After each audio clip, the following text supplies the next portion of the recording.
Maqedonia e Veriut sot hyn në një valë të re të temperaturave të larta, ndërsa sinoptikanët paralajmërojnë një ditë të vërtet tropikale me vapë që në disa vende do të arrijë deri në 37 gradë Celsius. Masa e ngrohtë ajrore e cila po lëviz nga Europa perëndimore drejt Ballkanit do të përfshijë të gjithë rajonin, duke sjellë mod dukshëm më të ngrohtë. Për shkak të temperaturave të larta që priten, autoritetet kanë aktivizuar alarmin meteorologjik portokalli dhe të verdhë, duke paralajmëruar për rreziqe të mundshme, veçanërisht për të moshuarit, personat me sëmundje kronike dhe ata që punojnë në ambiente të hapura. Mjekët rekomandojnë që qytetarët të shmangin qëndrimin e zgjatur në diell gjatë pjesës më të nxehtë të ditës, të konsumojnë mjaftueshëm lëndje dhe të përmbahen rekomandimeve për mbrojtje nga temperaturat e larta.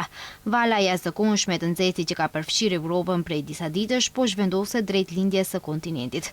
Pas rekordeve historike të regjistruara në Britaninë e Madhe, Francë, Spanjë dhe Zvicër, alarmi është vendosur tashmë në vendet e Evropës lindore, ku priten temperatura edhe më të larta gjatë fundjavës. Franca po përjeton një valë të fortë të nxehtit që ka vënë pjesën më të madhe të vendit në gatishmëri të lartë, ndërsa autoritetet raportojnë një rritje të ndjeshme të rasteve fatale nga mbytyjet në ujë. Sipas qeverisë franceze, numri viktimave nga mbytyjet ka arritur në 55 që nga fillimi i valës së të nxehtit. Në Spanjë, sistemi kombëtar i monitorimit të vdekshmërisë MOMO vlerëson se 212 vdekje të regjistruara mes së dielës dhe së mërkurës mund të lidhen me temperaturat ekstreme. Edhe në Itali, mediat raportuan disa viktima, përfshirë 2 punëtor bujqësie dhe 1 punëtor ndërtimi që humbën jetën si pasojë e vapës.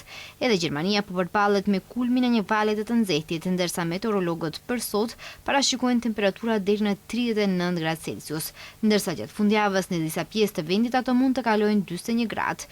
Shërbimi meteorologjik i atjeshëm paralajmëron se janë të mundshme rekorde të reja të temperaturave për qershorin dhe madje edhe historike.